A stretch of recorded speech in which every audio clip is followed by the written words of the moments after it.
Muy buenos días. Yo soy María Isabel Ramírez. Agradezco la invitación de la profesora María Vargas y de los maestrantes en la maestría en lingüística de Lupel. Mi maestría. En este caso vamos a hablar de planificación lingüística en contextos plurales. La planificación lingüística o gestión lingüística es un término preciso de planificación, ¿no? Eh, es un esfuerzo explícito, observable y deliberado que se reclama la autoridad sobre los participantes en el dominio para modificar sus prácticas o creencias. Es muy importante este aspecto porque si los hablantes, cualquier investigador, pues no hace nada, porque son los hablantes los que deciden si quieren o no quieren participar en planes de acción sobre planificación lingüística. Y en primera instancia también puede ser una actividad para preparar ortografía, gramática, diccionarios, normativos para la orientación de escritores y hablantes. Esta parte se refiere a la planificación de corpus. Como dice Guy Cooper, en el año 89, es un esfuerzo deliberado para influir en la función, estructura o adquisición de una lengua o variedades lingüísticas. Y implica el establecimiento de reguladores lingüísticos. Es muy importante, aunque no siempre se da, que hayan agencias, comités, sociedades, academias, formales e informales para diseñar y desarrollar nuevas estructuras para satisfacer las necesidades contemporáneas.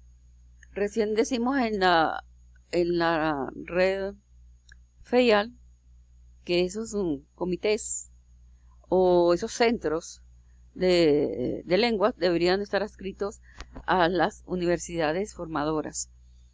Junto con la ideología del lenguaje y las prácticas lingüísticas, la planificación lingüística forma parte de la política lingüística. Esto lo señala, como lo pueden leer, Stork. Acá en un mundo eminentemente ubicuo, globalizado, donde la internalización, la mundialización y el pluralismo son parte del mundo, así como la asimilación sigue estando presente y la vernaculización. Como dice el profesor Montezuma, permite relacionar visiones del mundo, expresar a través del lenguaje conciencia lingüística, actitudes hacia la lengua y prácticas lingüísticas. En el caso del pluralismo se habla de reconocimiento, que ya están en las constituciones, pero no basta si no se ejerce, si no se exige. La internalización como esa adopción de una lengua como un medio de comunicación más amplia a nivel regional, local o internacional, como en el caso del inglés. La asimilización lingüística como que las personas formen, asimilarse al todo nacional, ¿no? Eso lo decía nuestra antigua constitución. Y la vernaculización como la restauración y desarrollo de una lengua indígena junto con su adopción en el Estado, en el caso de las lenguas indígenas, es su papel de cooficialización. Ahí estaríamos hablando del estatus, planificación de estatus. Entonces la política lingüística tiene por objeto las decisiones sobre los poderes políticos en relación a las lenguas en un contexto monolingüe o de lenguas en contacto. Cuando hablo de contexto monolingüe me estoy hablando de las variedades dialectales, ¿no? La planificación lingüística se entiende entonces como el diseño y aplicación de programas sociales para desarrollar esas decisiones. En el caso de Venezuela, dos aspectos importantes siempre han sido: las políticas buscan regular la relación entre el español y las lenguas indígenas. En el caso siempre de diglósica, las lenguas indígenas siempre en ese carácter de subalternidad en referente al español, y lo otro es la implementación del inglés como lengua extranjera. En muchos países se promueve el contener el uso de una lengua concreta o de un conjunto de las mismas. Contener, porque también la política lingüística tiene que ver con la geopolítica. Y lo otro es tienen que intervenir dos aspectos importantes, que son los hablantes naturales y segundo, los gobiernos de una nación. En otros países, como los que están allí, que lo pueden ir leyendo, se pretende reconocer, proteger, recuperar, promover, difundir los derechos lingüísticos individuales y colectivos de los hablantes. Es muy importante esta parte del ejercicio, ejercerlos y exigirlos. Si una lengua no se ejerce, si no se usa, pues no se está haciendo nada. Aquí en la síntesis está en íntima correspondencia lengua, cultura e identidad. Lengua y cultura como las dos caras de la misma moneda, y la parte de identidad que tiene que ver con la valoración lingüística, lo que los hablantes necesitan, quieren o demandan. Pero primero, más que nada, es una decisión, es su decisión. En esta parte del análisis de las prácticas sociales es muy importante para nosotros docentes el observar, el investigar cuáles son las prácticas más importantes que se pueden identificar, cuál es en ese contexto de uso, dependiendo de los grados de edad, en cuanto a adquisición, estatus o corpus. Al inicio es muy importante la lúdica en atención al género, ¿no? ¿Qué aportan en relación con el desarrollo del lenguaje? ¿Cuál es el estado de la práctica de vida? ¿Cómo enriquecerla desde el punto de vista de la cultura escrita? Y esto nos da idea de cómo incluir todas esas prácticas en el currículo. Todo el aspecto que habla Boaventura de justicia social cognitiva y todo ese aspecto de la epistemología lingüística.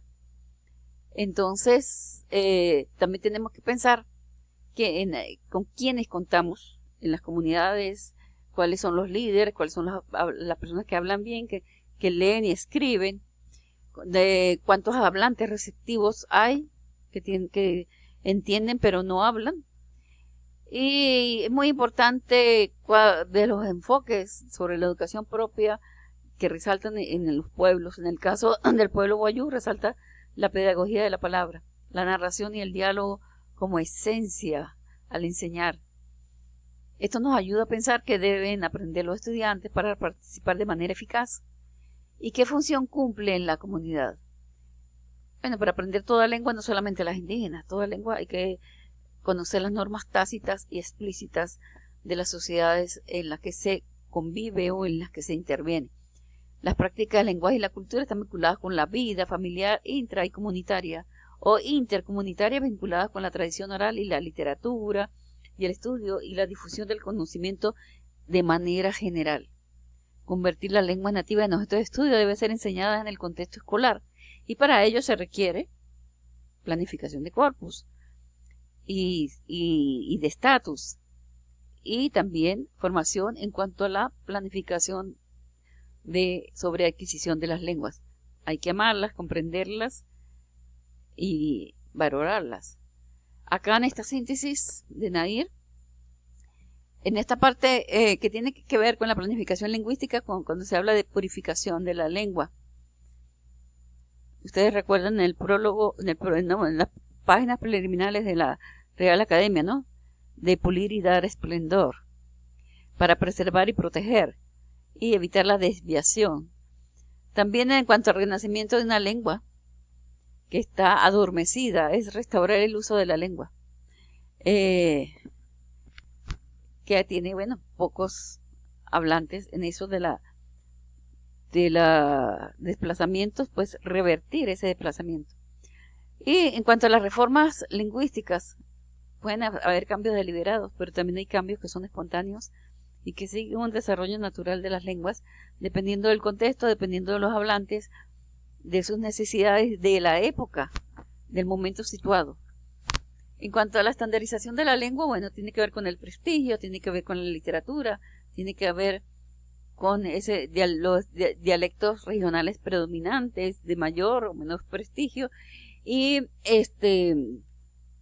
de materiales didácticos que se usan en la escuela. En la parte de la difusión de la lengua es para aumentar el número de hablantes. Pues ahora son muy importantes las redes, y vemos cómo pululan allí intercambios interlingüísticos de todas partes del mundo, en todas las lenguas. En cuanto a la modernización léxica, es muy importante, como señaló el profesor Pipo, el crear neologismos a partir de la propia lengua. Y en esa parte de la modernización léxica es la adaptación de nuevas palabras. Si no se crea espontáneamente, hay que crearlas desde el interior de la lengua. En la mayoría de las lenguas indígenas son aglutinantes y es muy fácil desde sufijos, infijos, prefijos, crear palabras.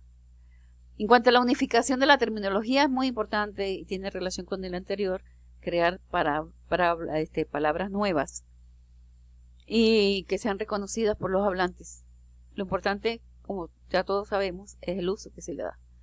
En cuanto a la simplificación lingüística, que tiene que ver con lo diatópico y con lo diafásico, es muy importante entonces esta parte que incluye el léxico, la gramática, todo como decisiones de los hablantes.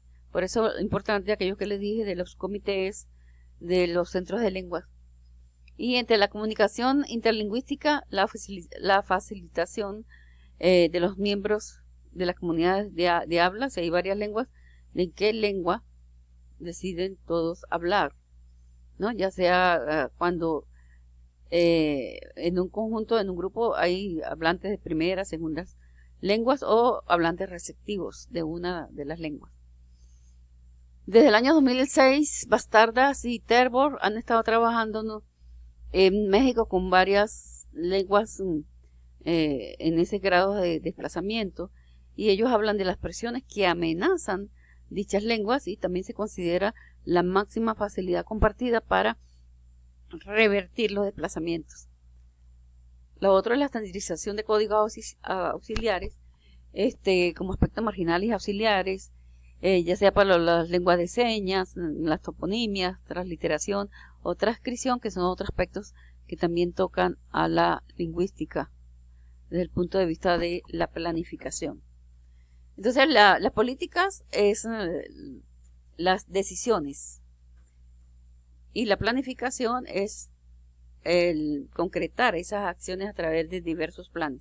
Pero eso requiere, como les señalé, planificación previa, que en lingüística se llama levantamiento de datos sociolingüísticos o mapeos sociolingüísticos.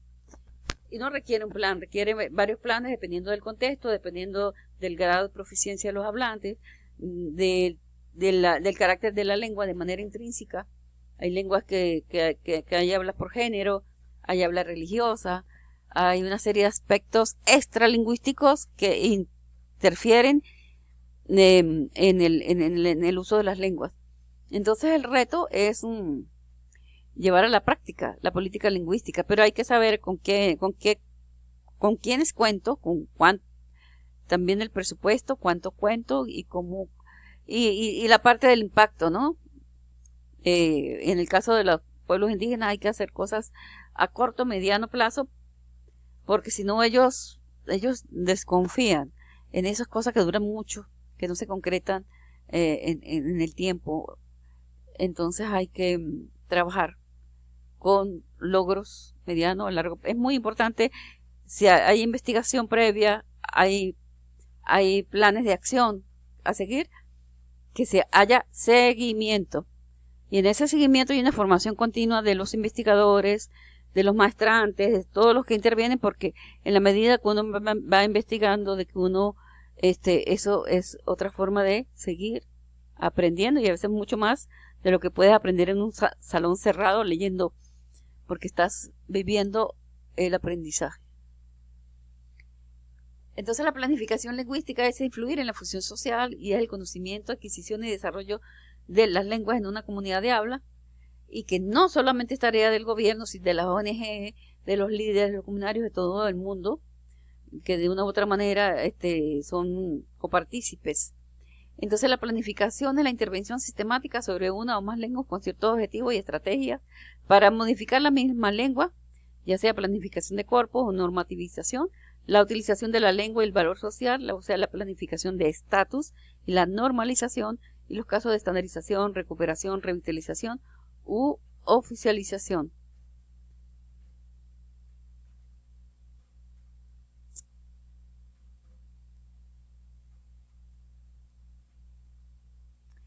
Tenemos acá entonces una síntesis. Hay una planificación de adquisición, una planificación de corpus y otra de estatus.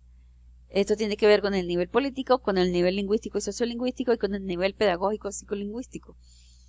Y todo esto permitirá aprendizajes significativos para optimizar el proceso de formación docente y de revalorización de las culturas.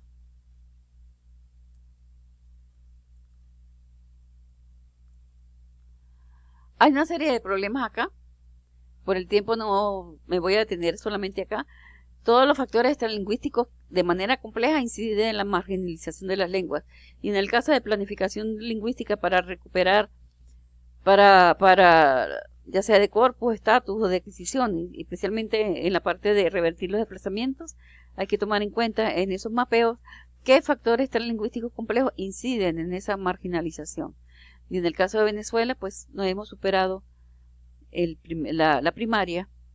Pasamos de la primaria a formación de profesores en EIB, maestrías y doctorados, pero la parte de la secundaria quedó de lado por algo que ya vimos anteriormente, que es hay que modernizar, hay que crear palabras nuevas. Muchas gracias.